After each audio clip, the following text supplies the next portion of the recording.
Hey everyone, today I'm going to be installing an EQT coil pad grounding kit, and what this does is removes the old groundings which is on each bolt, and it's a kit that does it as a one ground to get, I guess, perfect grounding, and I'm going to be grounding it to this bolt right here. And what this will do is pretty much remove rough idling, which I have on this car a lot. It idles rough and it does misfire on cylinder 2 every single time. It sometimes goes away, sometimes comes back, but I've only been having it with cylinder 2, and I think it's because I screwed up this wire. It's really bent because I bent it a while ago, like really badly, and it seems like cylinder 2, it keeps misfiring nonstop. But the car drives fine. It just on idle, it always, for some reason, it goes bad. It just burp, burp, burp, burp, burp, burp, makes like a little burping sound. So what I'm gonna do is I'm gonna install this, and hopefully it fixes the problem. So I'm gonna start unscrewing things and I'll show you what happens. Alright, so the tools you'll need to start this off is a 10mm socket and a 13mm wrench.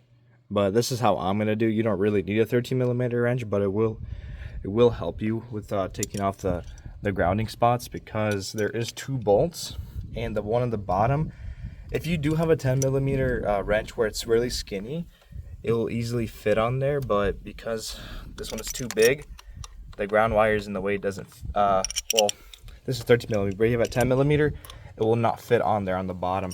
But because I have a 13, it goes right over it perfectly, and it just holds it into place. And then you just unscrew the top with the 10mm, so it's super easy. So I'm gonna start undoing all 4 of them right now.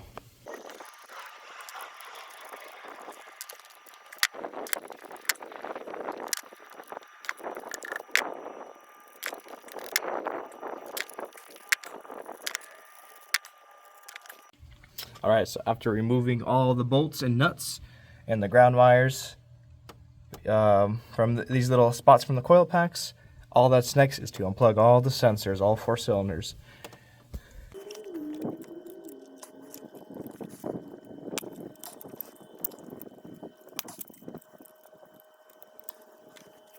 Alright, so after unplugging all the sensors, what's next is you have to open up all these little plastic parts connected to the sensors on top, so you can have this sensor more freely to remove the pins from the sensors. So when I was trying to undo them, I was struggling a bit with my fingers, but if you find any pry tool you have, anything that's sharp, all you gotta do is just insert it at the side, give it a push, and it should just pop out. Well, I need to do this with 2 hands. I'm gonna do all 4 of them, and it should be simple and easy.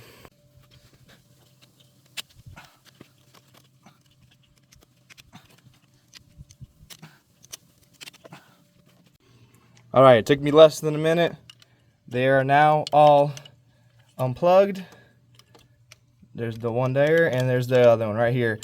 My catch can little line is getting in the way, so it's going to be kind of tough. But you guys might not have it, so it'll be pretty easy. But yeah, pretty much it's all undone. Next step is to push out the grounding wire from the original grounds. Alrighty, so from the kit, you are given 3 different little prong tools. I guess I'll call them that. One looks like it has a bigger open area. The one in the middle looks like just a one piece, and the third one all the way to the left looks like a little skinnier one. So I'm gonna figure out what size I need to unplug that grounding wire.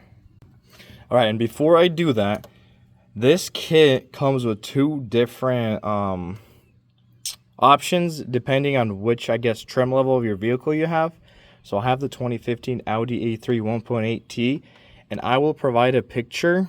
So there's 2 different ones. I forgot what they're called, like 4K0 and 4D. I'm not 100% sure, but I'll provide a picture right after this to make sure you guys match it up, the kit, with what you will need to buy for the grounding wires, so so it's the correct ones for your vehicle.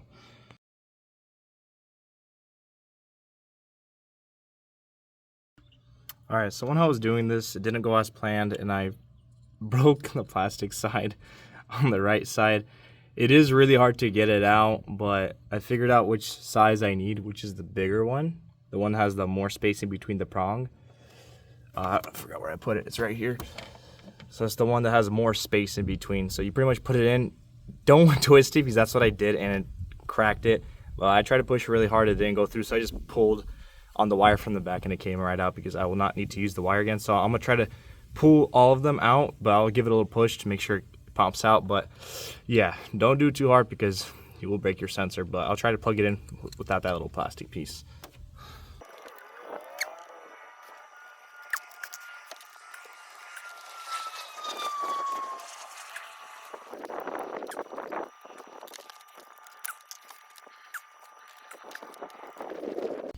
Alrighty, so I was able to get them all out. Obviously I broke one of them, like I said. So what I did pretty much is I gave it a little push, and obviously it wasn't going all the way through. So I pushed it as hard as I can, and after that I just went on the other side and just yanked it right out, and it came out fine. Nothing's broken besides the one I broke the first time I tried it. Well, I didn't try. With the prong I went like this. That was not a good idea, but it all came out. And what's next is just insert the new wire.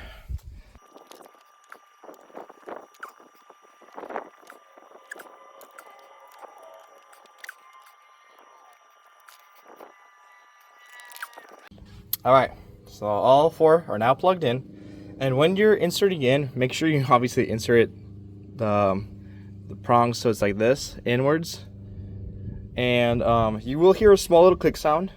After you hear that, just give it a little tug. If it doesn't come out, then you should be good. So on all of them I heard a click sound besides my first one, and obviously because I broke it. So once I insert it in the coil pack, I'm gonna have to make sure it goes in correctly. And once I start up the car, we'll see if cylinder 1 is misfiring. So hopefully it plugs in correctly into this little prong, because I freaking broke it. And then after that, so what I'm gonna do is I'm gonna hide these wires inside the little case that we opened up. And after that, we'll ground the wire to the chassis right there where that 10mm bolt is at.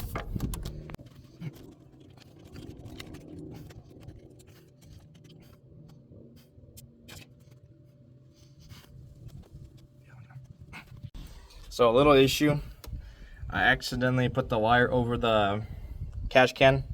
So I don't want to rip it out, because I don't want to screw it up like I did with the first one. So I'm just gonna disconnect it from there, and we'll just obviously put the catch can tube right over the wire, and I'll go on from there.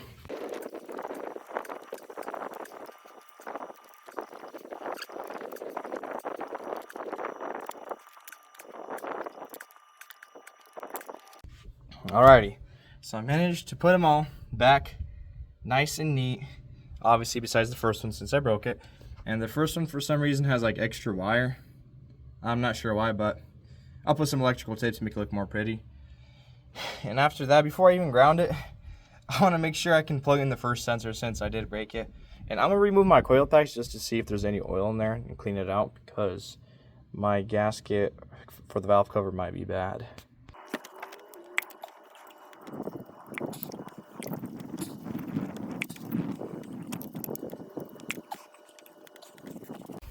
Alright, so I checked them all. They all look good, so that's awesome. No oils inside any of the coil packs. What's next is going to be the bolts to bolt down the coil packs, which you're provided in the kit. And after that, I'm going to plug them all in, and I'll do my best to get that one right, the first coil pack, and I'll ground it, and we'll start up the car. We'll see what happens from there.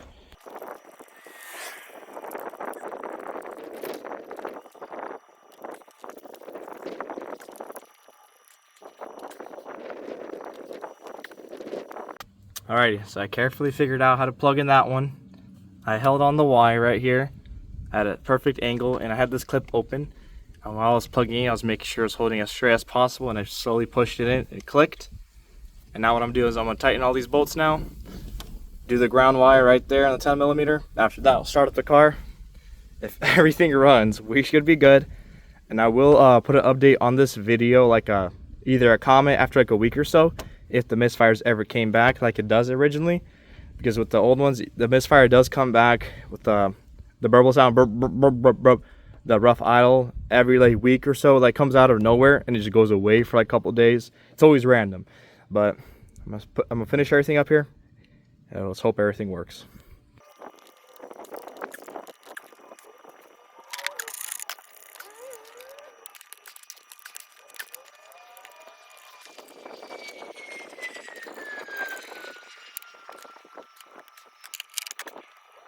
Alrighty, so I completely finished the install.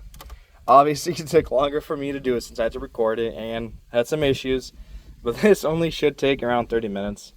I believe I'm probably on the 1 hour mark somewhere, but it all looks good. All the bolts are tightened down.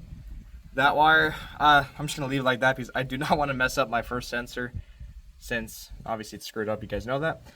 And so it's gonna be like that, and I did wire it right behind the coolant housing, put it right behind it, and routed it right to that 10mm bolt. So it's a good spot. I see people doing it from here, but it kind of makes it look uglier, but I could probably make it look better from around here, but it barely reaches, so it's just good enough to go across right there, holding onto the sensor, not touching this. But I don't think it will burn the wire either way since it's wrapped up, but if in the future I'll make it look better. But that's pretty much it. I'm gonna start at the car and we'll see if it blows up or if it's all fine. All right, moment of truth.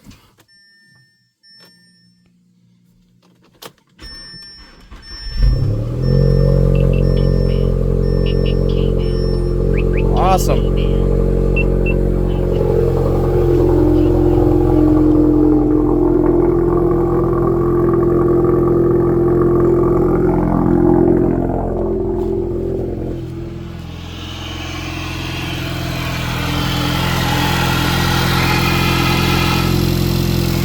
Nice.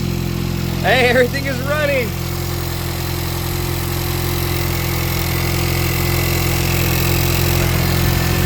No way. This is awesome. Now we're gonna do a test drive.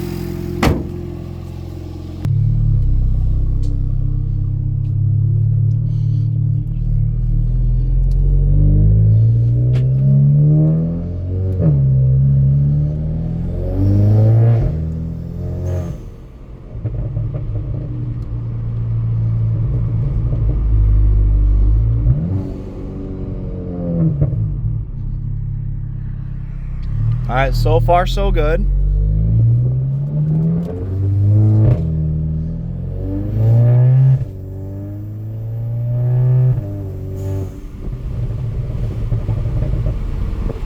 Seems like a successful install to me.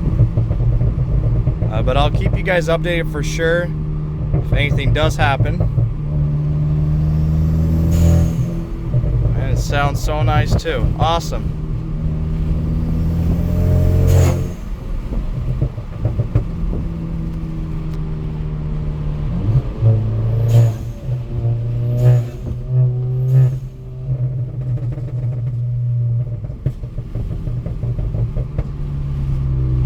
Go back.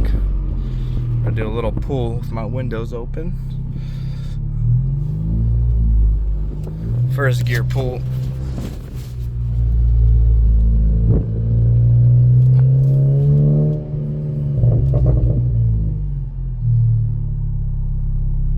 All right.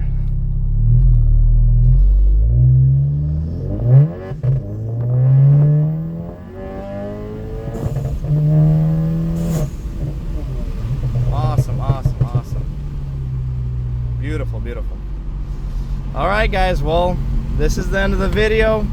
Hope y'all enjoyed it. I'm gonna do my best to post more videos of me working on my car. For some reason I was gonna do it without making a video, but since I have all day today to just relax, I can edit this video and make it good for you guys, do my best, and hopefully y'all enjoyed it. And I'll make sure to start making videos on every part I put on this car before I sell it or someone hits me. So see y'all later, and hope y'all have a good day today.